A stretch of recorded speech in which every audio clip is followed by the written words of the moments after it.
Okay, we are now going to move forward and welcome our panelists up to the stage. So Jacques, Preston, and Andy. I will give them a quick bio or a quick background. And then we're going to talk about today really is how are these organizations finding new opportunities in the digital space, and how are their businesses either reacting internally or maybe they're developing products for their customers, right, further down the chain. So Jacques is the president and co-founder of Isaac Instruments that was referenced in Matt's earlier keynote. They're working on a partnership together to kind of build the Internet of Trucks, which allows the connectivity to various different solutions on board. Andy Smith is with Suncor Energy, and he has held many roles across terminal operations, pipeline operations, retail and trucking fleet, et cetera. And then Preston Bruessow, he is with Dow Chemical. He's been there for, I think, almost 3 years now as a logistics manager. And prior to that, he spent close to 9 years at Caterpillar. So gentlemen, welcome. Thank you, Harvey. Thank you, Harvey. Good morning. Good morning. So maybe we can start with Jacques, because Matt kind of teed you up pretty nicely with Isaac and what you guys are working on. So I'm going to have to pick on you first. But would love to kind of start off with a quick recap of the project. And then, where are you guys right now in terms of implementation and what are you guys working to hopefully accomplish before the summer? Well, for a start, Isaac is a telematics provider. So we supply the technology in the cab for Trimac and 28% of the large transport companies in Canada. In fact, a tablet in the hands of the driver, but also a router gateway type that also in the truck and forward-facing camera. So the technology altogether helps the driver achieve all of the actions for all of the business process for the day. And of course, Matt referred to digitalization of the process. So with the COVID hitting us, it's accelerating the fact that we want to get rid of paper. Yep, and for Preston, maybe at Dow, how are you guys on the logistics side? What are you guys implementing or thinking about in some of those internal discussions around the transferences of paper, or maybe some of the other projects you're working on in the digital space?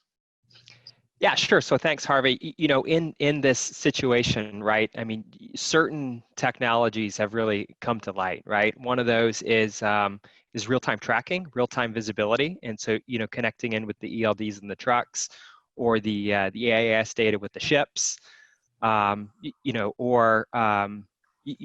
the planes, right? With the rail, right? The sensors along the rail.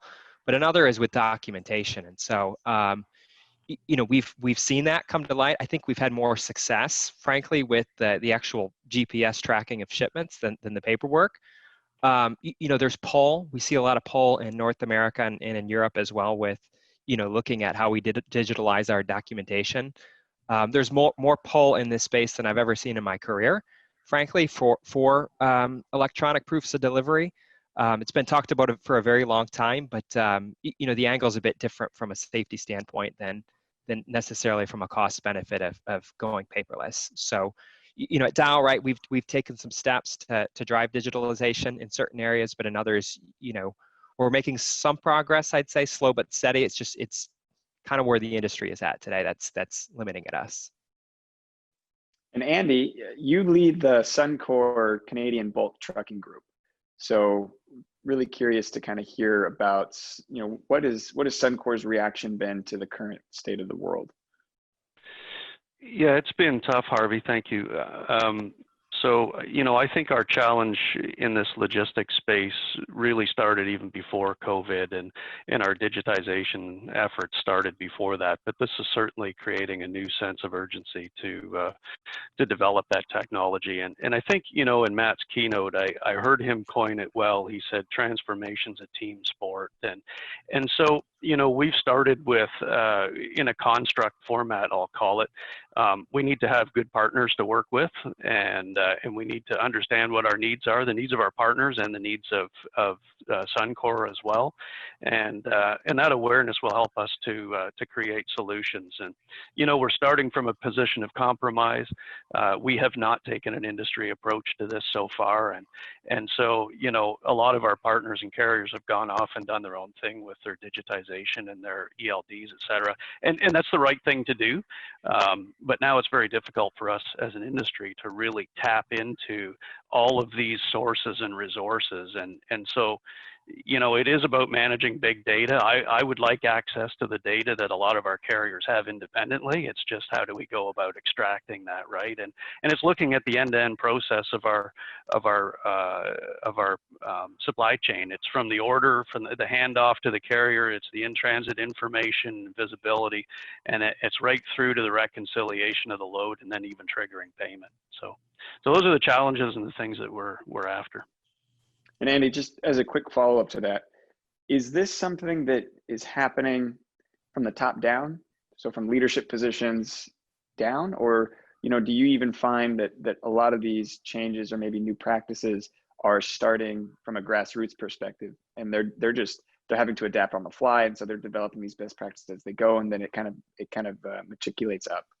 Yeah, Harvey, it's all of the above for sure. So we do have an enormous effort from the top down in a sense of a transformation office, which is driving that change through our, SAP is the company that we use, so we'll drive a lot of change through that. But there is definitely a lot of grassroots, and I think a lot of these grassroots initiatives, working with our partners, and that has to start at the bottom, right? And we don't want to turn our back on these little initiatives that can make a big difference and then morph into something that's much broader, and hopefully will embrace the entire industry at some point. Yep. And Preston, from Dow's perspective, obviously you're on the logistics side, but what do you get the sense in terms of what's happening in the manufacturing side, or maybe on the plant side?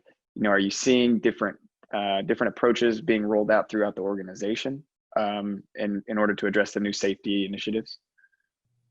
Yeah, of course. I'm not as close to it as, a lot of my colleagues are, but, Dow's got a very strong reputation for safety.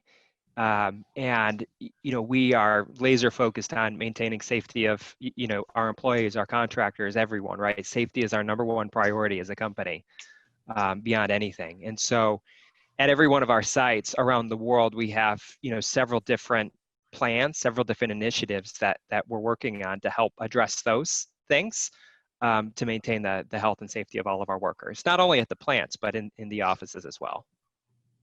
And do you find that PPE is more or less available to your frontline workers, but maybe are you guys seeing different challenges that are arising from those frontline workers, maybe in terms of the mindset, maybe they don't think it's safe, or what's the temperature on the ground? Yeah, again, right, Dow's got a very strong reputation for safety. It's one of our core principles. And so, we take everything very seriously, from PPE to temperature screening to, exchanging of paperwork, right, operating the equipment at the plants. Safety is incredibly important. And so, from a frontline standpoint, we're highly engaged with the operators and our contractors to make sure that everyone's operating in an environment where they feel safe, and where they have the equipment they need to do their job safely. Yeah. And Jacques, back to you and kind of to Isaac. I mean, I think your company is in a unique position to hopefully see a spike in adoption, right? So what's going on in your strategy rooms? What's going on at the board level for you guys as you're thinking through new product developments or new features that you're bringing to the table effectively, either for existing companies or for potentially new ones? Well, Matt in his keynote referred to the paperless accelerator. It's something that Isaac has been pushing for since we pivoted the company in 2013 towards that workflow process with the drivers. But also Matt referred to business speed versus government speed. What we see right now is that the borders, the customs They used to say, we don't want electronic documentation because they may contain viruses. Nowadays, they say, we don't want paper because it may carry viruses. So it's a turnaround that's making quite a big difference because the government speed was what was, holding the business speed. So that probably is the biggest tip in the turnaround that we see now. And Andy, from an integration perspective, are you finding that Suncor is having more conversations with your partners, both upstream and downstream, around kind of developing new standards, or are you guys, where are you in that journey? Yeah, we definitely are, and I mean, certain lanes of our business are fairly mature, and we do have a really great, auto freight payment process that we use today. It's been around for a number of years, and it's pretty much paperless. It means that when the load is delivered, if there's no intervention, the load pays out as it was loaded. So basically now we're just trying to take that process and push it across the rest of our lanes of traffic, and it's proving challenging across such a large organization. We're very geographically dispersed, and again, we deal with many carrier partners across the country, so that just adds a level of complexity. So since we are taking a bit of a macro approach, we're trying to look at how can we influence the industry to make change, and what are the technologies out there available to us. But again, as you alluded to earlier, is what are the grassroots sort of bottom up approaches that we can take, where we can catch some of that low hanging fruit and have some quick wins, and then hopefully that'll evolve. So yeah, there's a number of partners that we're working with, and certainly TriMac being one of the biggest ones today, and probably the most in terms of maturity in that relationship on moving our digital transformation forward. And do you see opportunities to kind of create standards in the intermodal space? Excuse me. So, as you're talking about other partners that are either going over the rail or maybe even in the ports or in the drayage, is that something that you guys are also taking a look at? Well, more so, I would say on the rail. I mean, we do have marine operations. We do have rail and truck operations within Suncor. So, today I tend to be focused a little bit inwardly. We're looking at the truck. Some of the systems and processes we use with truck are transferable to rail. We are starting to explore a little bit of the marine systems, and is there a way that we can have some further integration between the groups and maybe learn a little bit more from each other there as well. But certainly early on in that journey. Yeah, and Preston, for Dow, I guess where is the maturity across the different modes of transportation? Are you guys heavily invested in the trucking space, and so that's where a lot of the initial pilots, the initial experimentation is going to happen, or are you guys focused in testing things out in either other geographies or other modes? Yeah, I'd say it's a mix. Depending on the capability, right? It's a mix, and part of that mix is dependent on level of maturity, right? By region and infrastructure, right? In North America, some of the platforms that are available, the infrastructure that's available supports, more digitalization efforts than, say, if you go to India, or you go to China, or you go to, somewhere else in Asia Pacific. And so, that's part of the driver. The other part of the driver is the mode, right? And so, a lot of the technology that's available in the industry is more mature from a road standpoint, than it is a bulk marine standpoint, or an MPC standpoint, or a rail standpoint. So it really just depends kind of on where where they're at on the maturity curve based on the mode and the region, but also where we have, I'd say the last pillar is as a company where we've got business problems to solve. There's certain pockets of the world, or there's certain pockets of our business that are certainly larger than others, or have bigger opportunities than others. So, it's really just weighing those three things is what the company has done, over time, and our solutions are developed accordingly. So it's just a mix. Yeah, and Jacques, I mean, Isaac has captured a fairly significant portion of the market in your geography. So in and of itself, you're kind of building out a standard of excellence just by rolling out the Isaac platform. So what is your plan for further expansion, either into different modes of transportation, or are you going to be expanding out geographically? More geographically, clearly, we're very focused towards trucking. And as you're saying, building a standard is something important. Andy was referring to that, an industry standard. And I feel that would be very important to get some sort of, we're talking about blockchain, which is a great way to do business with partners we don't even trust. So that's a basic of the blockchain principle. But having a standard such as Andy is referring to would help to be able to share data in a more confident way. We see companies coming into our space with insane valuation from the start, I would say. And to me, it's a sign of a business model that they're not only after the business, but also after the data. So transportation being very competitive, transportation and logistics are very competitive. It's very important for the users or the companies to be careful about who they share their data with, and they make sure that the data is not, they own all of the copies of the data in order to keep their competitive advantages that they create by their effort and their processes. So there's a fine line between the data exchange and the use of this data, not always in the interest of those producing the data.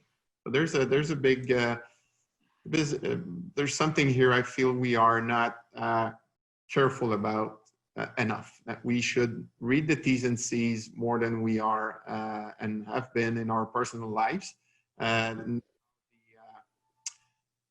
The outcome is much more important in a B2B world. And that's a lot to unpack. I mean, people have been talking about data sharing forever. That's why blockchain is maybe as big as it was. Maybe we're kind of further along the Gartner hype cycle on the downward trend right now. But is there an opportunity, realistically, in let's say like the next 5 years or so, is there an opportunity for companies to start to share data in a more open format? And maybe if it's not the data itself, maybe you're just sharing, machine learning models that you're training on each other's data, right? In order to hopefully, build better models amongst yourselves, but you can kind of keep the data siloed to their respective owners.